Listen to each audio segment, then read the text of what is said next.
The mission was simple: go to Urzikstan and test the MX9. The fight against the zombies was not over yet. We had won some victories, but there was no time to linger and rest. Whenever victory seemed to be within reach, rifts that led to the Dark Aether appeared again and again.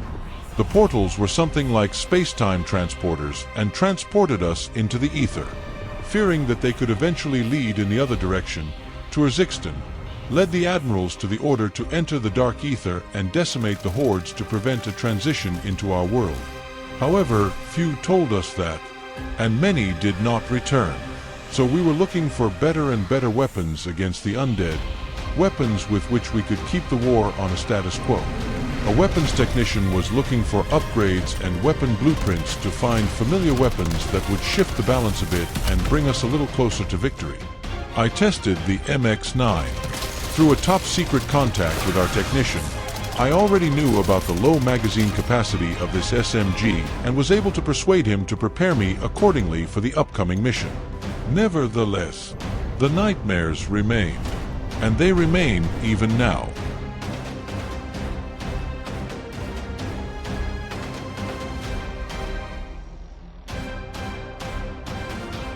It was a beautiful and sunny day. My mission was clear: go to Zombieland. Your first mission objective is the Red Zone. Test the SMG MX9 by completing various missions. If you are successful, you will dedicate yourself to your second mission goal, the Dark Aether.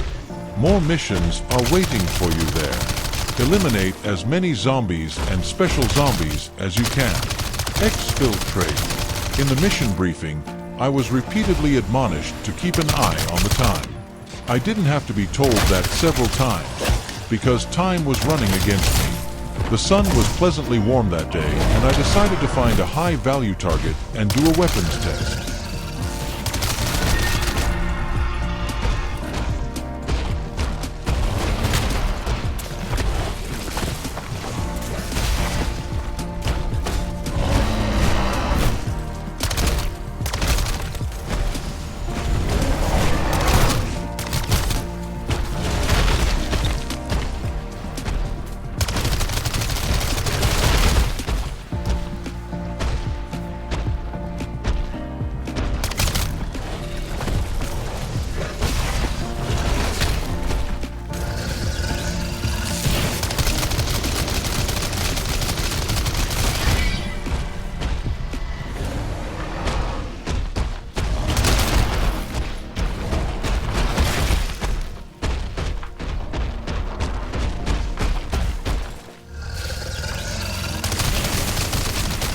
The SMG did very well and deals sufficiently high damage against the Mega.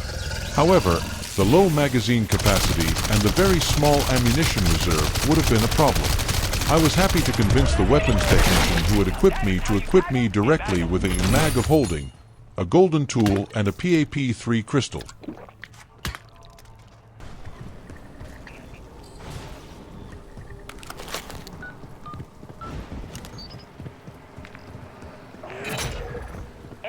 For my next test, I was supposed to point the weapon against Tier 3 zombies and examine damage to the bodies of the undead as well as the damage from targeted headshots. The sun burned from above and the ether radiation did its part.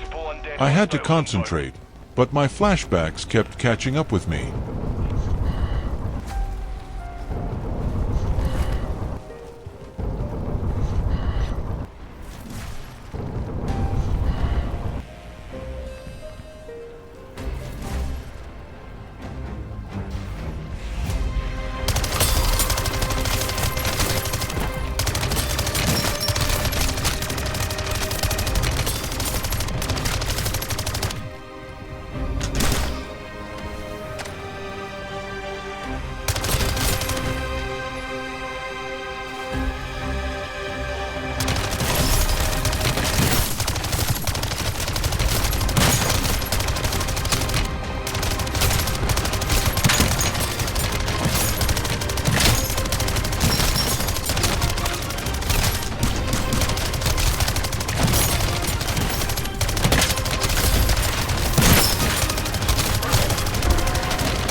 My gunsmith had done a good job.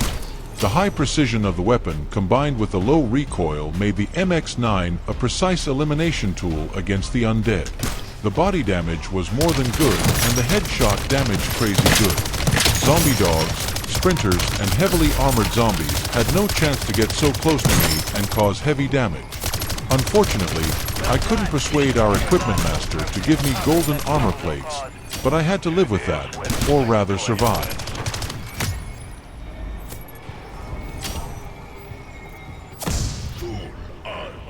We have all been under strict medical supervision since our first mission in the Dark Aether.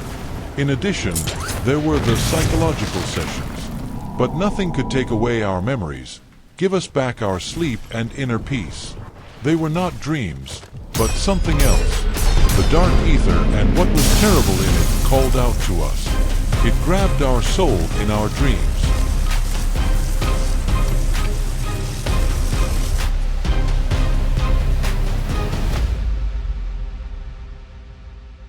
It was time for mission goal number 2, and it was time to face my inner demon, which I have carried inside me ever since.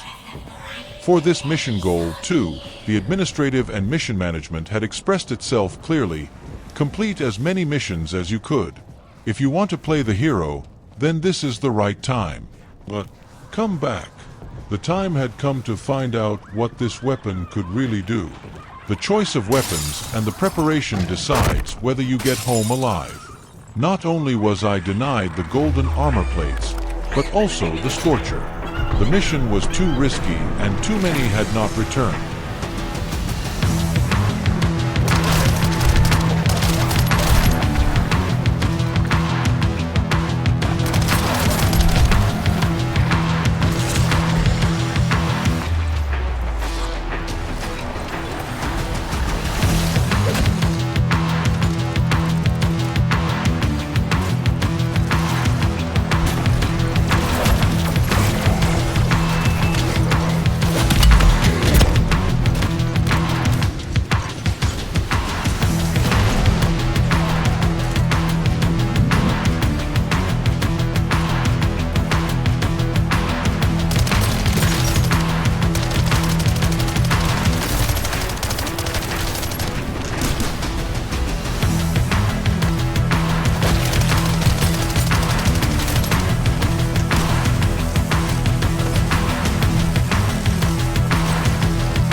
cold in the dark, ether enveloped me and tried to make me smile. My flashbacks caught up with me over and over again. I focused on my mission, trying to block out the cold, the darkness, and the smell of this place. It didn't take long for me to realize that the MX9 was the ultimate pocket-sized retaliation weapon. As small as it was, it had so little capacity. The damage the MX9 caused in Dark Aether was enormous. Straight headshots shredded through the zombies and split their heads.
Escort the ACV. Yes, you may have mentioned once or twice in the briefing that the use of Sentris on the ACV itself would make sense for this job. But hey, I've always been more of a daredevil type, and mission goal number 1 was to carry out the weapons test. If only it weren't for these flashbacks.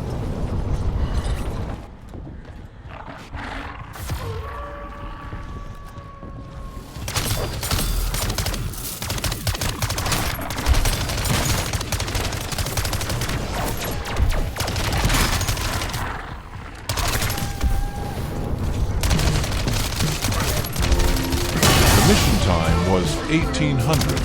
Enough time, then, to send some more undead back to where they came from. Only, the more time I spent in the Dark Aether, the stronger and stronger and the more frequent the flashbacks occurred.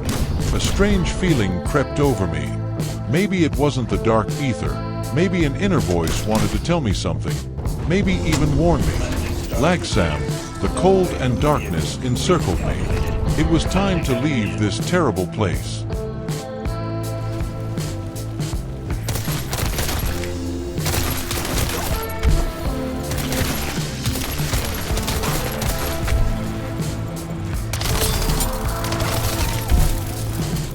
My faithful dog gave me a little comfort. Good, okay. I had just summoned the zombie dog, but it was the same as always. Once into those glowing eyes and his burning head and the razor-sharp teeth, it was love at first sight, and he helped me to endure the cold and darkness a little better.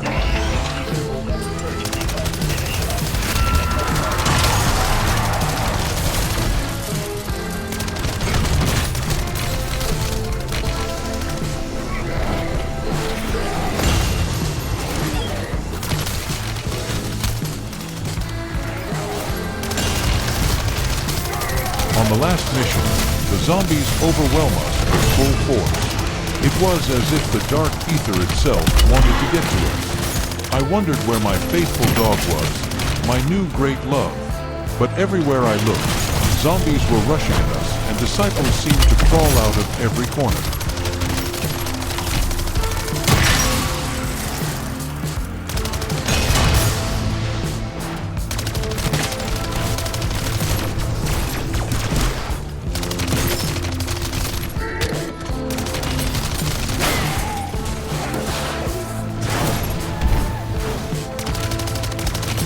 The ACV order had failed.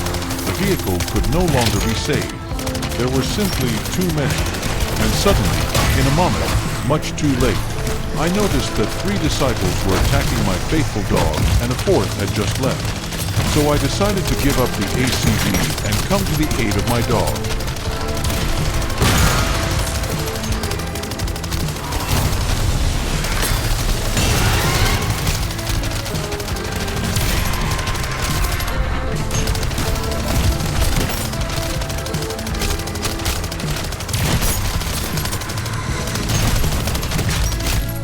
I was too late. There were too many disciples. I failed.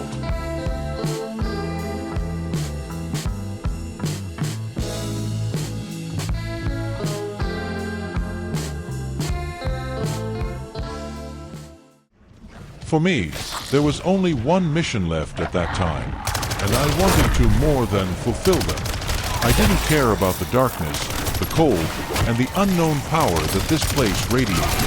He had taken my new, loyal friend from me. So I thought to myself, okay, let's have some fun. But the flashbacks caught up with me again and again.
desperation. These flashbacks, over and over again.